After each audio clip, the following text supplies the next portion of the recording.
우리 같이 하나님의 말씀 한 구절 찾아 읽겠습니다. 로마서 8장 1절부터 4절까지 말씀입니다. 제가 한 절 읽고 여러분들이 한 절 읽고 우리 교독하겠습니다. 오늘 여러분들에게 전할 말씀은 우리 2절을 중심으로 전할 텐데요. 하나님이 하신 일, 복음이 주는 자유라고 하는 제목으로 여러분들에게 이 말씀을 전하겠습니다. 로마서 8장 1절입니다. 그러므로 이제 그리스도 예수 안에 있는 자에게는 결코 정죄함이 없나니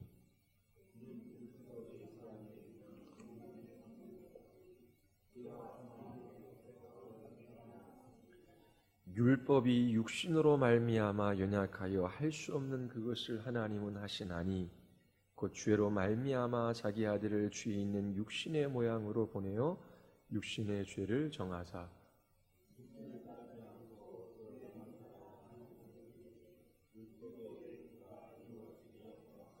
아멘. 기도하시겠습니다. 거룩하고 자비로우신 하나님, 오늘도 이 수요일 밤에 주님의 말씀 앞에 우리 모두를 세워주심을 감사드리옵나이다. 이 진리의 말씀을 깨닫게 하셔서 우리의 영혼을 소성케 하시며 자유하게 하시고 하늘로부터 우리에게 주시는 은혜의 힘으로 살아가게 하여 주시옵소서.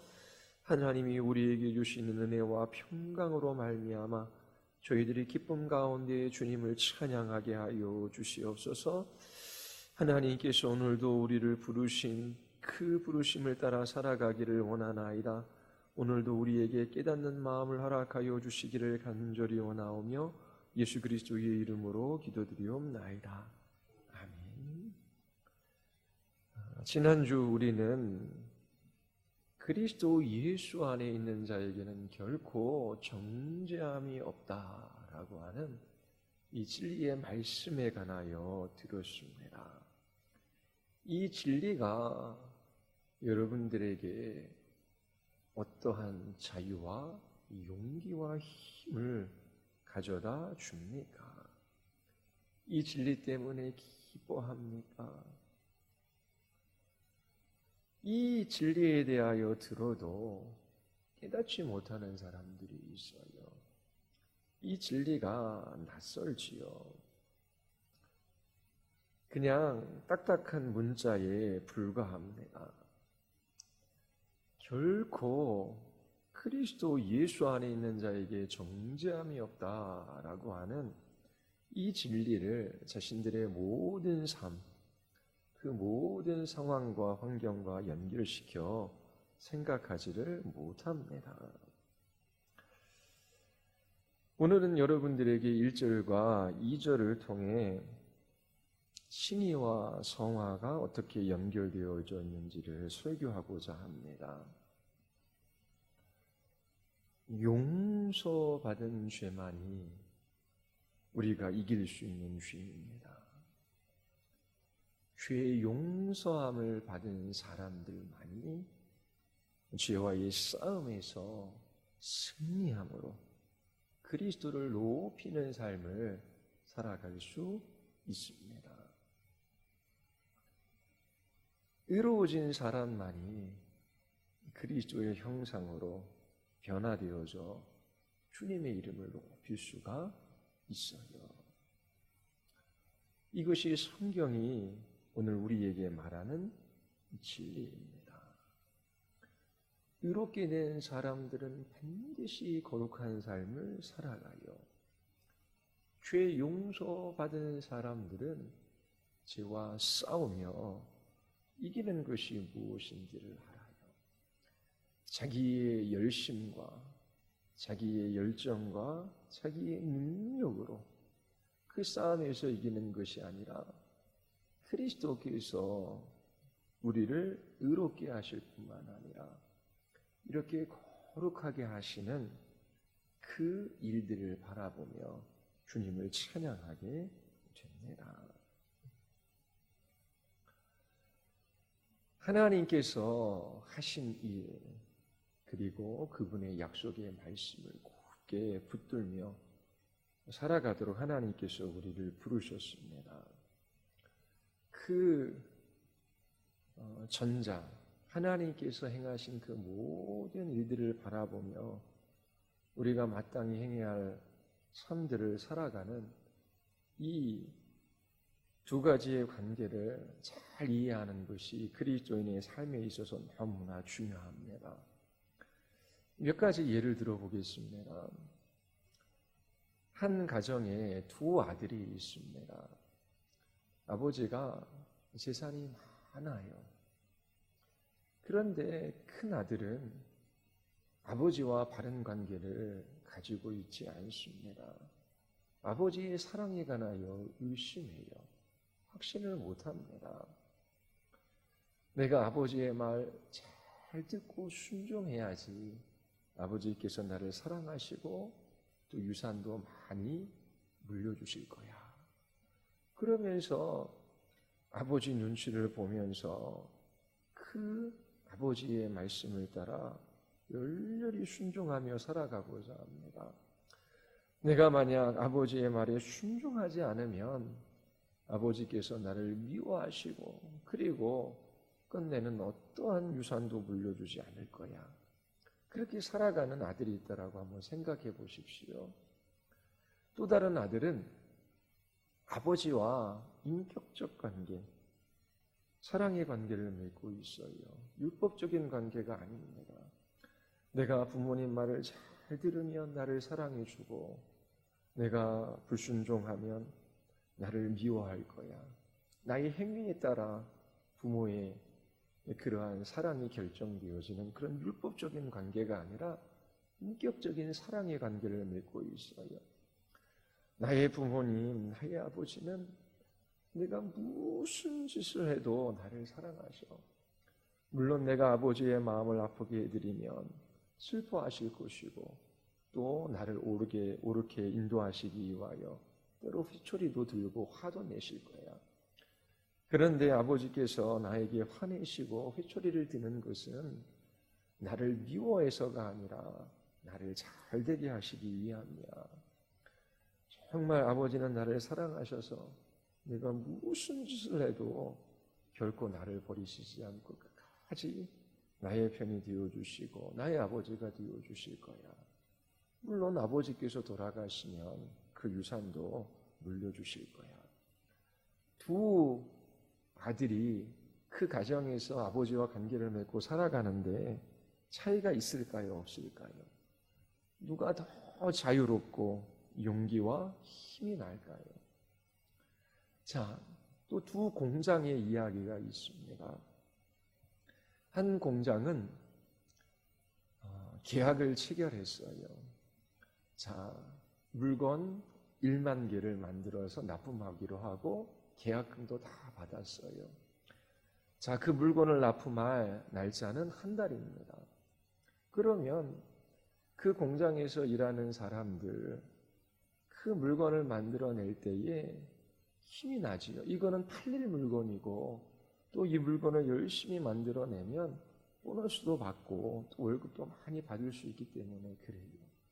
그래서 계약한 그 물건을 만들어내는 그 공장에는 열심히 있지요. 그리고 생기가 돌지요. 그런데 어떤 공장은 만들어내도 팔릴지 안 팔릴지를 몰라요.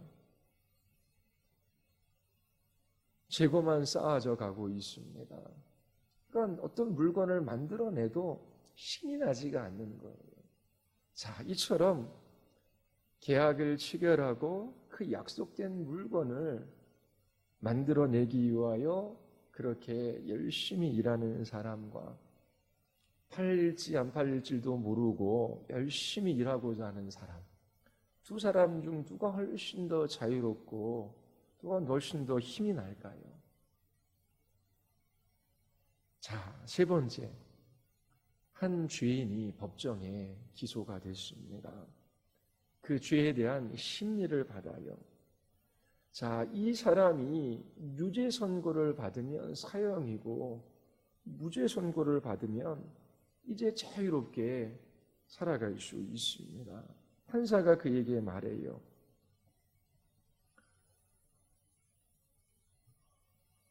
당신에겐 두 가지 길이 있습니다.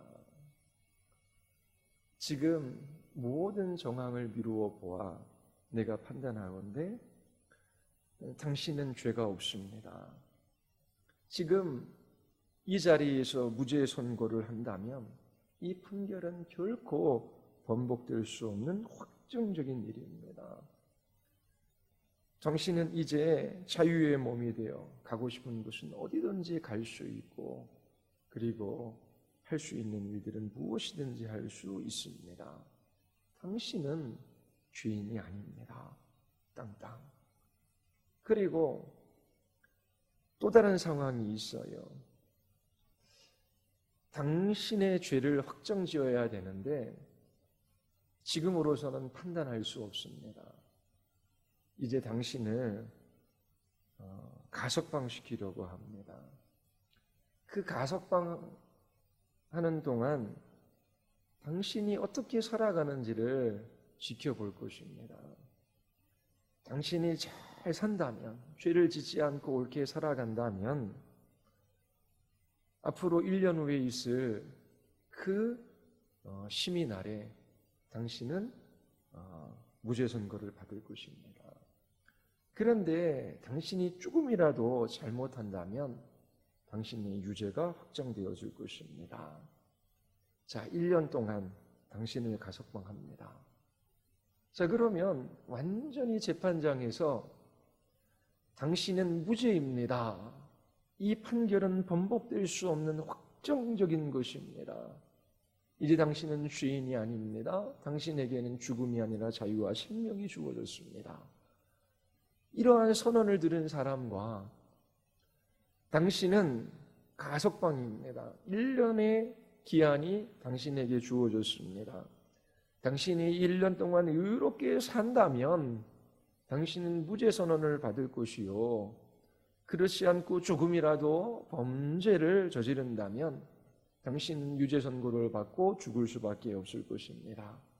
당신이 1년 동안 어떻게 살아가는지 지켜보겠습니다. 그리고 감옥에서 나왔어요. 재판장에서 나왔어요.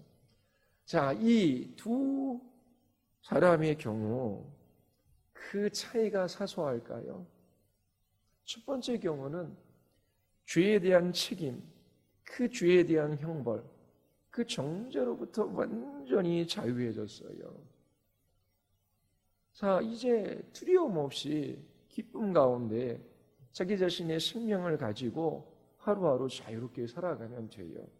그런데 두 번째의 경우는 1년의 시간이 지난 다음에 다시금 재판장에 서야 돼요. 하루하루 살아갈 때에 두려움이 있어요. 혹시 내가 잘못하지는 않을까? 혹시 내가 실수하지는 않을까? 내가 잘못하고 또 그렇게 죄를 짓게 된다면 그때에 나를 지켜보고 있는 이 사람이 나를 고발해서 그 1년 후 재판장에서 유죄 판결이 난다면 나는 죽을 수밖에 없을 텐데, 그러면서 하루하루 전전긍긍하며 살아가겠지요. 자, 이 두 가지 차이를 이해하는 것은 우리의 삶에서 사소한 것이 아니에요. 너무나 중요합니다. 자유와 용기와 힘을 얻고 살아가느냐, 아니면 염려와 두려움과 숙박 가운데 살아가느냐라고 하는 문제이지요. 복음을 이해하고 살아가느냐, 아니면 복음에 대하여 무지한 채 살아가느냐라고 하는 그 차이입니다. 예수 그리스도 안에 있는 사람에게 결코 정죄함이 없다라고 하는 이 진리를 맛보아 알았느냐, 아니면 이 진리를 잘 모르느냐라고 하는 그 삶의 차이가 분명히 있어요. 이 복음을 깨달은 사람들은 자유와 용기와 힘을 얻어요. 그런데 이 복음에 대해서 무지한 사람은 염려와 두려움과 속박 속에서 살아갈 수밖에 없는 것입니다. 하나님께서 우리를 위하여 행하신 일들이 무엇인지, 우리를 향한 그 약속의 말씀이 무엇인지 날마다 이 복음을 붙들고 살아가야 합니다. 늘 말씀드렸지만 신앙생활을 한다라고 하는 것은 이 하나님의 말씀을 이해하고 그 말씀으로 우리의 삶을 해석하고 그 말씀을 적용하며 살아가는 삶입니다. 지난주 1절의 말씀을 여러분들에게 설교했어요. 하나님이 우리에게 주시는 놀라운 선물이 있습니다. 그 선물을 통하여 우리는 하나님이 얼마나 좋으신 분이신지를 알 수 있어요. 그 선물이 뭐죠? 정죄함이 없다라고 하는 선물입니다. 자, 정죄함이 없다라고 하는 그 말의 의미가 무엇인지 여러분들에게 말씀을 드렸어요.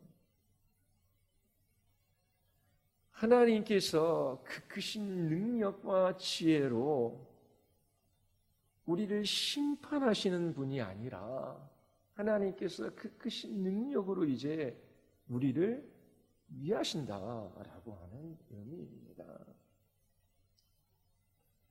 자, 누가 이 선물을 소유하고 누릴 수 있습니까? 그리스도 안에 있는 사람입니다. 그리스도와 연합된 사람이지요. 우리가 어떻게 그리스도 안에 있게 됩니까? 어떻게 그리스도와 한 몸을 이루게 됩니까? 믿음을 통해서예요. 믿음이란 죄인들을 위하여 십자가에서 죽으시고 부활하신 하나님의 아들을 믿는 사람들을 구원하시겠다라고 하는 하나님의 약속, 그 약속, 그리고 그 약속하신 하나님을 신뢰하는 것이지요. 이 믿음은 한 번의 결단이나 결심이 아니라 이 믿음은 계속되는 것입니다. 이 믿음을 통하여 우리에게 생명과 사랑을 공급해 주셔서 수고를 아끼지 아니하는 그런 삶을 살아가게 하시는 거예요. 하나님께서 약속하셨고 이 약속하신 것은 반드시 이루어진다라고 하는 그 믿음, 이 믿음을 성령께서 사용하셔서 우리를 그리스도와 한 몸 이루게 하시는 것입니다. 십자가에서 죽으시고 부활하신 하나님의 아들을 믿는 자들에게는 정죄함이 없어요. 멸망이 없어요. 하나님께서 구원해 주시겠다라고 약속해 주셨어요. 이 하나님과 하나님의 약속의 말씀을 신뢰하는 그 믿음을 통하여 성령께서 우리를 그리스도와 하나 되게 하십니다. 자, 이와 같은 믿음이 우리 안에 있느냐라고 하는 것이지요. 믿음이 있는 사람, 다른 말로 하면 그리스도 안에 있는 사람, 그리스도와 연합된 사람은 하나님께서 정죄하지 않으셔요. 그 크신 능력으로 그를 벌하시고 심판하시고 형벌하시는 것이 아니라 그 크신 능력으로 그를 위하시고 그를 사랑하시고 그를 이끌어 가주셔요. 그런데 하나님께서 이처럼 우리를 위하신다라고 하는 이 사실이 좀처럼 믿어지지 않는 때가 있어요. 어떤 때이죠? 고난이 찾아오는 것입니다. 그 고난으로 인하여 고통이 깊어지는 것이지요. 우리 안에 남겨진 죄가 있어요. 우리는 이 땅에서 완전히 거룩한 삶을 살아갈 수는 없습니다. 물론 그리스도의 형상으로 빚어진지요. 온전해져 갈 수 있어요. 우리 안에 있는 죄로 인하여 우리가 죄책을 경험합니다. 그리고 사단이 우리를 송사하고 우리의 양심도 우리를 송사해요. 또 이 죄에 따른 하나님의 징계, 하나님의 훈련이 있어요. 그때 우리는 고난 속에서 고통을 당합니다. 그리고 우리가 특별히 생각나는, 그리고 눈에 띄는, 그리고 분명히 확인할 수 있는 죄가 아닐지라도 신자들에게 고난이 찾아와요. 고난 가운데 고통을 당할 때에는 하나님이 정말 나를 사랑하시는가? 하나님이 정말 그 크신 능력으로 나를 위하시는가? 의심이 드는 것이지요. 그리고 두려움이 그 마음을 사로잡게 되는 것입니다. 자, 이 두 가지 경우에 있어서 우리가 복음을 붙들어야 돼요. 첫 번째, 우리는 죄를 져요. 그리고 고통하는 그러한 환경과 상황 속에 들어갔을 때에 내가 예전에 이렇게 잘못 선택하고 잘못 행동했기 때문에 이렇게 고통을 당하는구나. 그러면서 하나님께서 나를 벌하시는 것은 아닌가. 두렵지요. 그리고 후회가 되지요.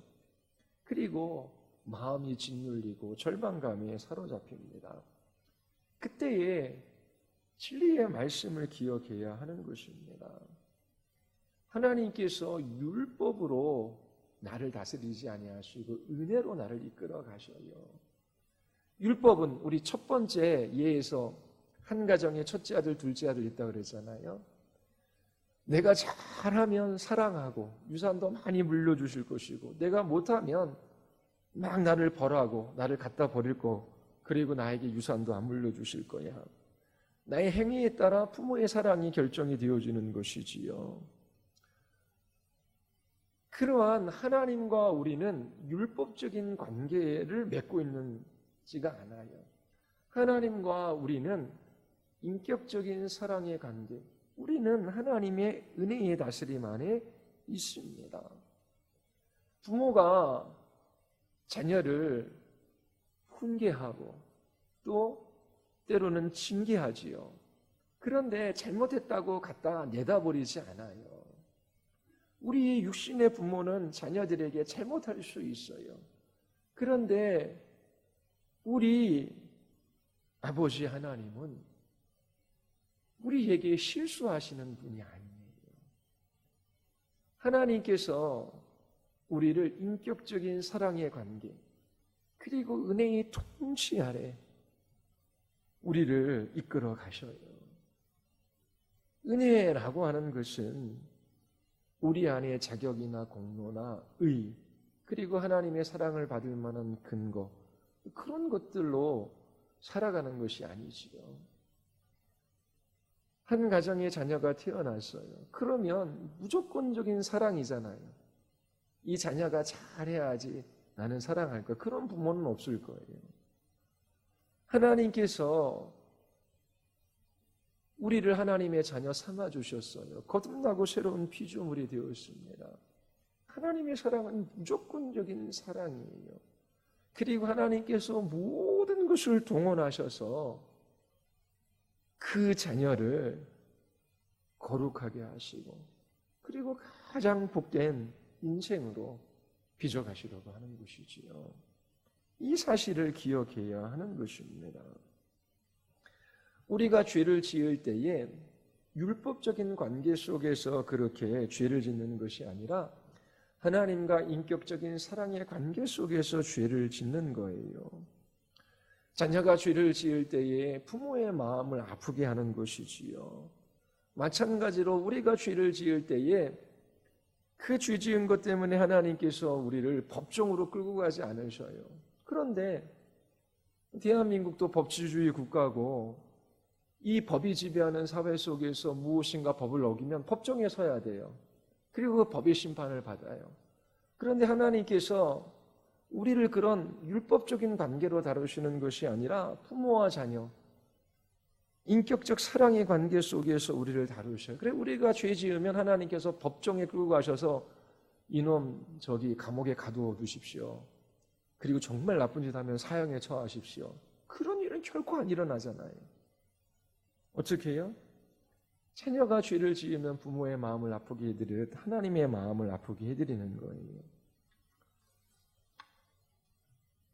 하나님께서는 우리가 순종하면 사랑하시고 우리가 불순종하면 미워하시는 그런 분이 아니에요. 하나님은 언제나 자녀들을 사랑하셔요. 하나님께서 그러나 죄를 미워하시기에 그 죄를 다루려고 하시는 것입니다. 왜? 죄가 있으면 행복한 삶, 복된 삶, 거룩하지 않으면 정말 기뻐하는 삶을 살아갈 수 없기 때문에 그래요. 죄가 있으면 이 세상에서의 얄팍한 즐거움, 일시적인 기쁨, 그런 것들은 누리지만 정말 우리 영혼에 참된 만족과 기쁨과 그리고 참된 자유함을 모르고 얽매이고 살아갈 수밖에 없기 때문에 하나님께서 그 사랑으로 그 죄의 문제를 다루어 가시는 것입니다. 이처럼 하나님께서 자녀로 부르신 우리들, 그리스도 안에 있는 우리들 결코 정죄함이 없어요. 하나님께서 우리를 때로 고난 가운데 두시기도 하시고 또 고통을 경험하게 하시기도 하셔요. 그런데 이 모든 일들이 자녀를 위한 부모의 계획 속에 있고 그리고 우리에게 유익한 일이 됨을 잊지 말아야 합니다. 그러므로 우리가 죄를 지었을 때에 내가 죄 지으면 하나님께 벌을 받아서 이 세상에서 고통당하고 힘든 삶을 살아갈 거야. 그렇게 고통당하지 않으려면 죄 짓지 말아야지. 그리고 내가 순종하면 하나님께서 사랑하셔서 나 복 많이 주실 거야. 하나님이 주시는 복 받기 위하여 순종해야지. 그런 마음이 아니지요. 인격적인 사랑의 관계를 맺게 되면 내가 죄 짓게 되면 그 죄로 인하여 마음 아파할 부모님, 그 하나님 때문에 내 마음이 아픈 것입니다. 그게 제대로 된 자녀이지요. 세상의 자녀, 사단의 종들은 그런 마음들을 못 느껴요. 그런데 하나님의 자녀들은 그 하나님의 사랑이 그 마음에 부음받고 하나님과 인격적 사랑의 관계를 맺었기 때문에 내가 죄를 지으면 하나님께서 마음 아파하시는 것을 경험해요. 그래서 그 마음이 상하는 것이지요. 애통한 심령으로 하나님 앞에 나아가 하나님, 저는 어찌할 수 없는 죄인입니다 라고 날마다 고백하며 하나님께 사지 은총을 구하는 것입니다. 그래서 더욱더 죄에서 돌이켜 회개하려고 하는 거예요. 우리가 죄를 지을 때 일정 기간 어둠 속에 있을 수 있어요. 그때 우리의 원수 마귀가 우리의 귀에다 대고 속삭이지요. 야, 내가 그렇게 열심히 교회를 섬겼고 또 하나님의 말씀을 따라 살아간다라고 살아갔는데 이렇게 몇 번 죄졌다고 해서 하나님께서 이렇게 고통스럽게 심판하시는 거 봐라. 하나님이 너를 사랑하시지 않는 게 분명해. 하나님께서 너를 버리셨어. 너에게는 소망이 없어. 그렇게 속이는 것입니다. 그때에 이 로마서 8장 1절의 말씀을 생각해야 하는 것이죠. 그리스도 예수 안에 있는 자에게 결코 정죄함이 없다. 하나님께서 나를 벌하시는 것이 아니다. 내가 비록 지금 어둠 가운데 있을지라도 이 고난으로 인하여 고통받는다라고 할지라도 하나님께서 이 모든 것을 아시고 이 모든 것을 사용하셔서 나에게 복을 주시고 나에게 선이 되게 하시고 나에게 유익이 되게 하실 것이다. 하나님은 나를 벌하시는 분이 아니라 나를 위하시는 분이다. 나에게 정죄함이 없다. 이렇게 싸워 나가야 하는 것이지요. 그리고 우리가 특정한 죄를 짓고 그 죄로 인하여 하나님께서 징계하시지 않는다라고 할지라도 이 땅에서 고난과 고통이 있어요. 인류의 대표인 아담이 범죄함으로 말미암아 온 피조세계가 탄식하지요. 우리도 함께 이 땅에서 탄식하며 살아가고 있습니다. 우리만 겪는 고난이 아니라 모든 피조물들이 신음하고 있어요. 우리에게 어려운 일들이 찾아와요. 고통이 찾아와요. 힘든 일이 찾아와요. 그때에도 그리스도 안에 있는 자에게 결코 정죄함이 없다라고 하는 이 진리를 붙들어야 하는 것이지요.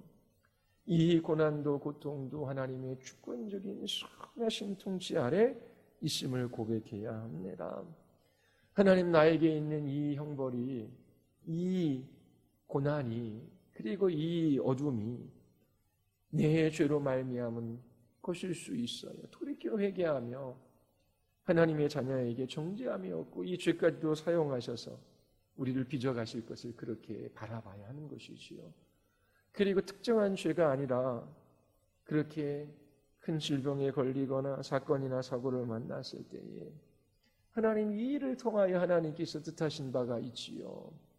하나님, 저는 하나님과 하나님의 약속의 말씀을 굳게 신뢰함으로 저에게 다가오는 두려움과 염려와 걱정을 이기기를 원하나이다.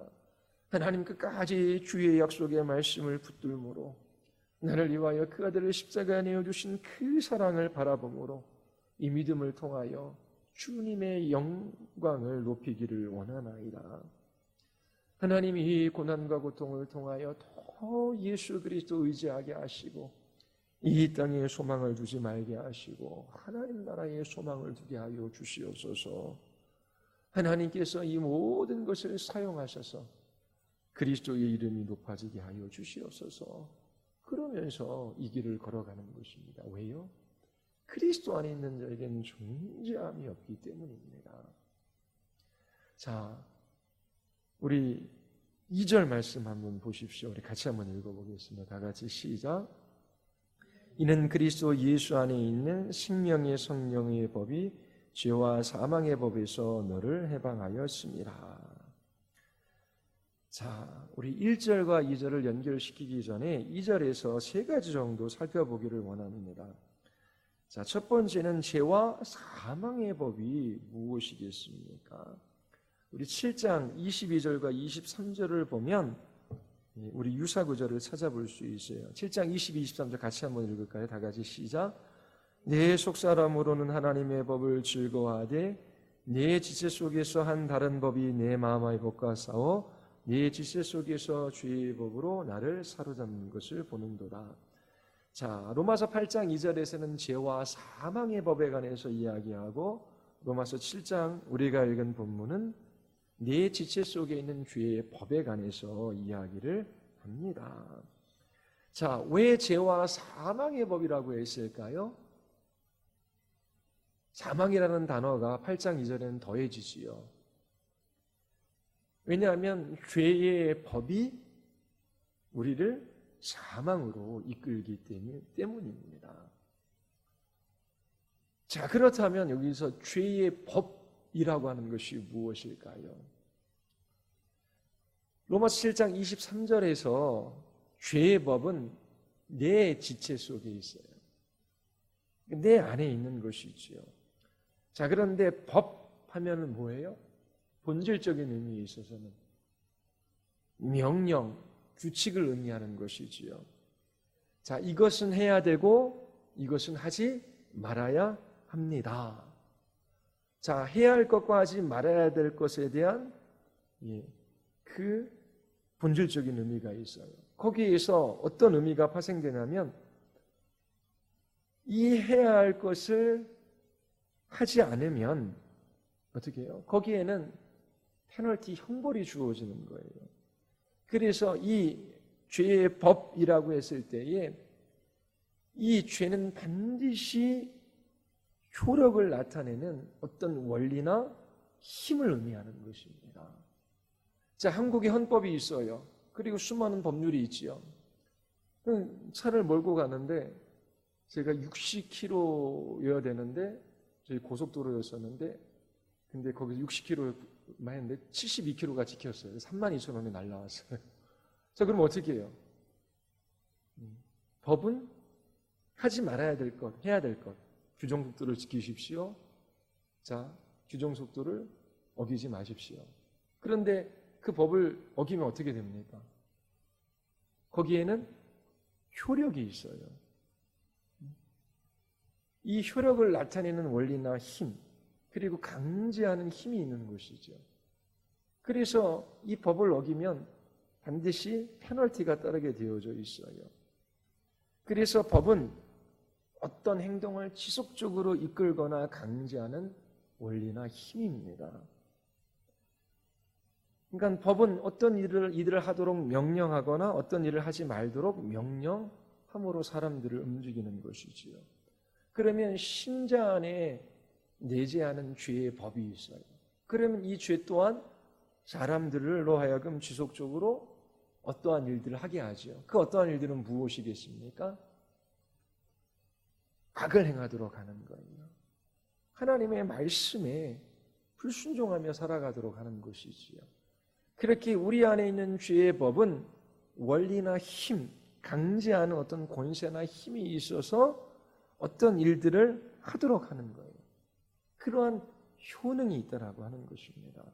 자, 그러면 2절에 생명의 성령의 법은 무엇일까요?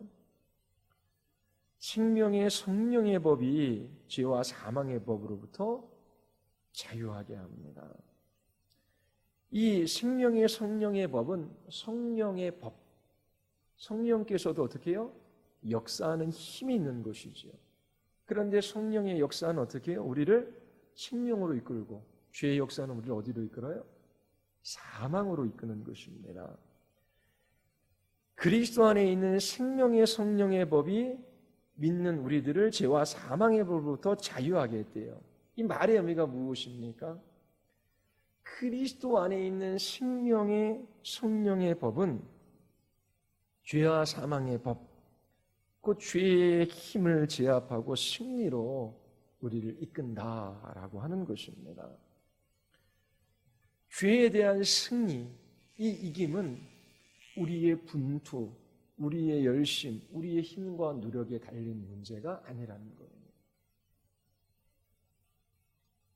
죄에 대한 승리는 본질적으로 우리 안에 역사하시는 성령 하나님의 역사하심 때문이라고 사도 바울은 우리에게 증거하고 있습니다. 죄는 사망의 법이에요. 죄는 법이기 때문에 강제하는 힘, 그리고 어떠한 효력을 나타내는 원리로서 작용해요. 사망으로 이끌어가요. 그런데 이제 예수 그리스도를 믿는 우리, 그리스도와 연합된 우리들 안에는 성령께서 역사하셔서 우리로 생명으로 이끌어 가시는 것입니다. 이 죄와 사망의 법, 이 죄의 법에서 우리를 자유하게 하시는 것이지요. 자, 그래서 2절에서 발견하는 진리가 있어요. 여러분들이 그리스도 안에 있다면 생명의 성령께서 여러분들 안에 역사하고 계시다라고 하는 것입니다. 모든 그리스도인들 안에는 성령께서 내주하셔서 역사하셔요. 로마서 8장 9절에 이것을 말하고 있습니다. 만일 너희 속에 하나님의 영이 거하시면 너희가 육신이 있지 아니하고 영이 있나니 누구든지 그리스도의 영이 없으면 그리스도의 사람이 아니라. 하나님의 영, 그리스도의 영 모두 성령을 지칭하는 말입니다. 성령이 없으면 그리스도의 사람이 아니다, 그리스도인이 아니라고 하는 것이죠. 예수 그리스도 안에 있는 사람, 그리스도와 연합된 사람, 예수님을 믿는 사람들 그 안에는 성령께서 역사하신다라고 하는 것이 2절이 말하는 것입니다. 그 성령의 역사는 우리를 죽음이 아니라 어디로 이끌어요? 생명으로 이끄는 거예요. 그래서 죄의 법을 이기게 하시는 것이죠. 죄의 법으로부터 자유하게 하시고 죄의 법으로부터 우리를 해방시켜 주시는 것이지요. 자, 그러면 이제 1절과 2절을 연결시키고 좀 설교를 마치려고 하는데요. 1절과 2절 보십시오. 우리 1절, 2절 같이 한번 읽어보겠습니다. 다 같이 시작. 그러므로 이제 그리스도 예수 안에 있는 자에게는 결코 정죄함이 없나니 이는 그리스도 예수 안에 있는 생명의 성령의 법이 죄와 사망의 법에서 너를 해방하였습니다. 자, 1절에서 이야기하는 게 있어요. 그리스도 안에 있는 사람은, 예수님을 믿는 사람은 정죄함이 없대요. 자, 그리스도와 연합되어짐으로 모든 죄를 용서받고 그리스도의 의를 소유했어요. 결코 정죄함이 없어요. 두 번째, 2절에서 얘기하는 게 뭐예요? 그리스도 안에 있는 사람은 생명의 성령께서 역사하기 때문에 죄와 사망의 법에서 해방되어지는 것이죠. 죄와 사망의 법에서 자유하게 되어졌어요. 죄가 우리를 이끌어 사망에 이르게 하지 못해요. 그 죄와 사망의 법이 패할 수밖에 없다라고 하는 것입니다. 그리스도 안에서 1절 그리스도 안에서 우리는 어떻게 돼요? 죄 용서함을 받아요. 정죄함이 없어요. 그리고 2절 그리스도 안에 있는 우리에게 어떻게 해요? 죄로부터의 자유, 죄를 이길 수 있는 능력, 이게 있는 거예요. 그래서 우리가 의롭게 되어지거나 거룩하게 되어지는 것, 우리가 죄 용서함을 받고 의롭게 되거나 아니면 죄와의 싸움에서 승리하는 것, 그리스도 안에 있는 것입니다. 그리스도 안에 있는 건 그리스도와 연합된 것이고 그리스도와 연합은 믿음으로 말미암은 거예요. 그래서 이 믿음이라는 것이 중요합니다. 8장 하면서 이제 그것도 이야기할 겁니다. 자, 그러면 1절은 정죄함이 없다라는 것을 이야기해요. 이게 칭의에 관련된 거거든요. 2절은 뭘 얘기해요? 생명의 성령의 법이 우리를 죄와 사망의 법에서 자유하게 했다. 이제는 죄의 법에서 우리는 해방된 거예요. 죄가 힘으로 우리를 사로잡아서 죽음으로 그렇게 끌고 갈 수 없어요. 자, 그러면 이 정죄함이 없다라는 것, 생명의 성령의 법이 죄와 사망의 법에서 우리를 자유하게 했다. 이건 죄와의 싸움에서 이기는 거룩한 삶을 살아가게 했다.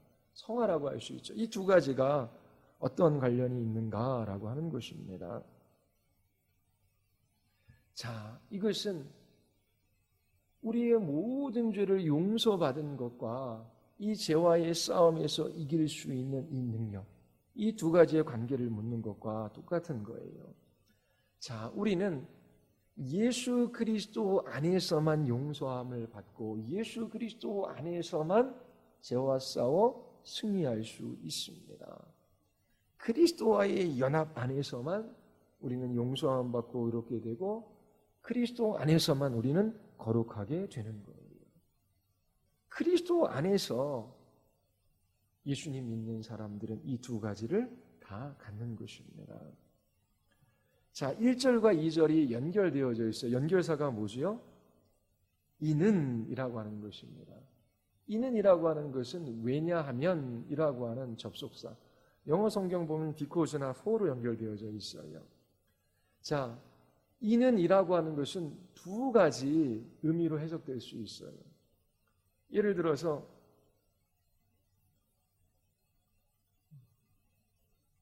나는 정말 배가 고파요. 왜냐하면 나는 밥을 안 먹었기 때문입니다. 자, 그러면 왜냐하면이라고 하는 뒤에 나오는 것은 근거나 원인이 되는 것이죠. 그렇죠? 무슨 말씀인지 이해하지? 근거나 원인이 돼요. 그러면 정죄함이 없습니다. 이는 왜냐하면 죄와 생명의 성령의 법이 죄와 사망의 법에서 우리를 자유하게 했기 때문입니다. 그래서 이 본문을 잘못 해석하는 그러한 그 사람들이 있어요. 이게 뭐냐면 생명의 성령의 법이 죄와 사망의 법에서 우리를 해방시켰어요. 죄와의 싸움에서 이겨야지기 때문에 이게 원인이 돼서 1절 우리가 정죄함이 없는 의롭게 우리가 하나님 앞에 그렇게 나타나게 된다. 이렇게 해석할 수 있는 거예요. 근데 성경이 말하는 그게 아니잖아요. 그렇죠? 무슨 말씀인지 이해하시죠? 잘 이해하는. 예. 왜냐하면은 접속사로 원인이나 근거를 나타내잖아요. 근데 성경에 이렇게 되어 있어요. 이는이라고. 예?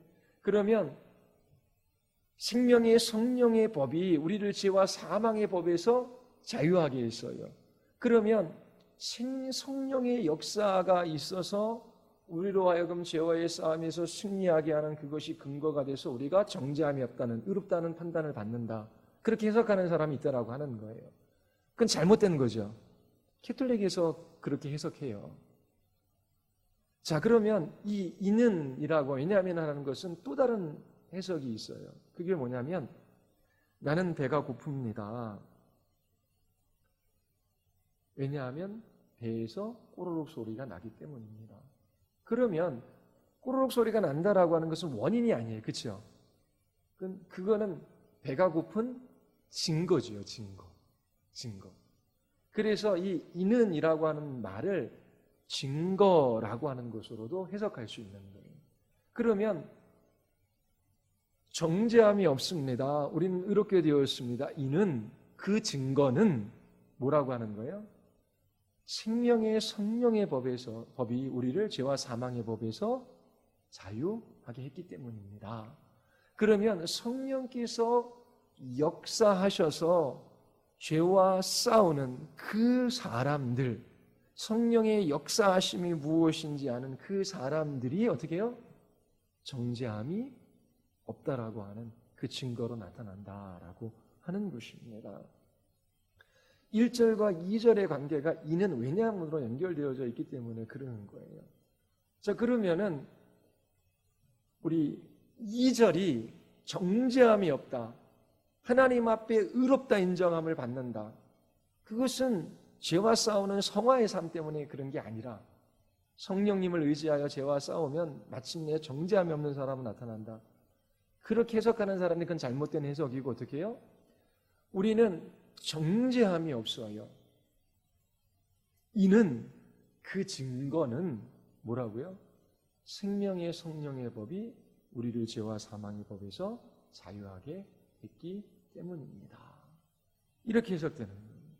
그러면 우리가 죄 용서함을 받고 하나님께 의롭다 인정함을 받았기 때문에 성령께서 우리 안에 역사하심으로 이 죄와 싸워서 이기는 삶이 가능하게 되어졌다라고 하는 것을 이 1, 2절 구절에서 우리가 발견할 수 있는 것입니다. 그러니까 죄와의 싸움 이전에 뭐가 중요해요? 이 복음, 그리스도 안에 있는 자에게 정죄함이 없다라고 하는 이 사실, 하나님께서 우리의 모든 죄를 용서해 주셨다, 하나님께서 그 크신 능력으로 우리를 형벌하시는 분이 아니라 우리를 위하시는 분이시다라고 하는 이 사실을 깨닫고 이해하고 붙드는 것이 선행되어지고, 그리고 우리의 거룩한 삶에서도 밀접한 관계가 있다라고 하는 것입니다. 그러니까 우리는 윤리주의, 도덕주의자들처럼 이렇게 살아가지 말고 이렇게 살아가야, 게으르지 말고 우리 부지런하게 살아가야지 결단하고 결심하고 노력해요. 그래서 남들보다 좀 부지런하게 살면 내 결심, 내 결단, 내 의지가 저 사람보다 훨씬 커요. 그래서 자기 자랑에 빠지거나 자기 의를 자랑하게 되는 것이지요. 기독교 신앙은 그런 게 아니고 그렇게 해서라도 또 죄와 싸워서 이길 수 있는 것이 아니라고 하는 것입니다. 어떻게 해요? 하나님께서 그리스도 안에 있는 우리들을 정죄함이 없게 하셨어요. 우리의 모든 죄가 용서되어졌어요. 그리고 하나님께서 우리를 위하셔요. 이 복음, 이 하나님께서 행하신 일, 이 정죄함이 없다라는 이 확신이 우리로 하여금 죄와 싸우는 삶을 살아가게끔 우리를 이끌어 간다라고 하는 것입니다.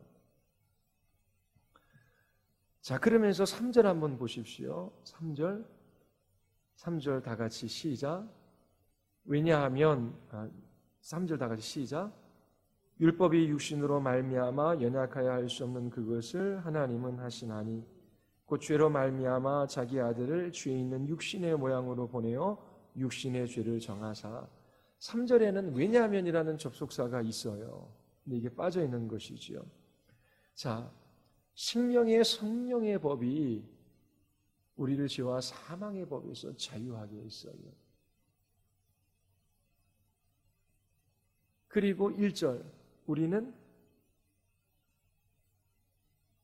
정죄함이 없지요. 그러면 3절에 왜냐하면 그 근거나 원인을 우리에게 이야기해 주고 있는 거예요. 그 근거 원인이 뭐예요? 하나님께서 우리를 위해 행하신 일, 예수님의 육신의 죄를 정하신 거예요.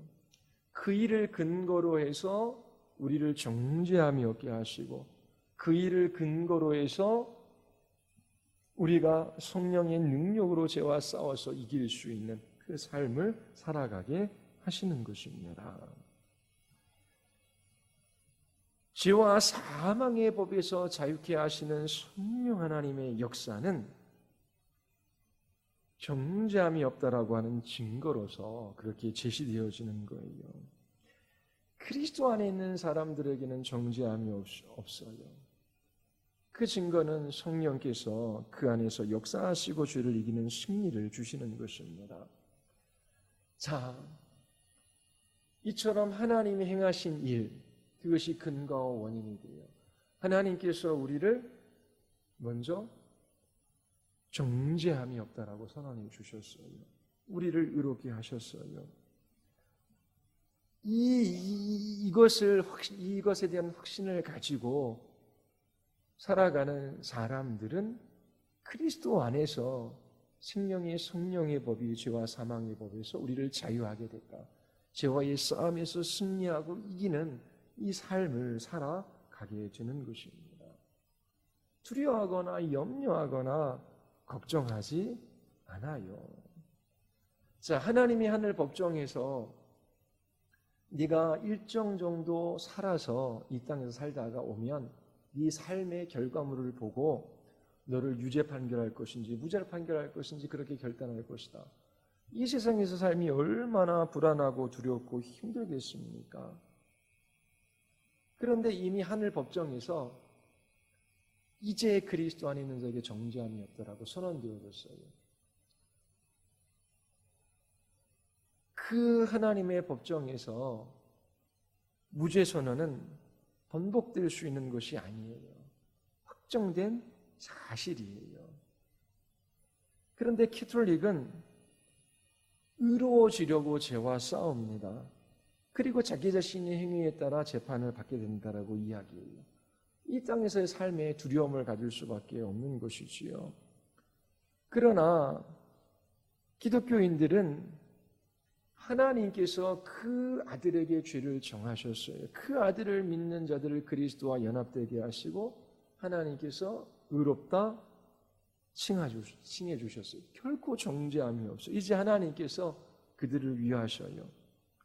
자, 이것에 대한 이해에 따라 우리는 죄와의 싸움에서 확신을 갖거나 아니면 두려움의 종로로 타고 얽매일 수도 있다라고 하는 것입니다.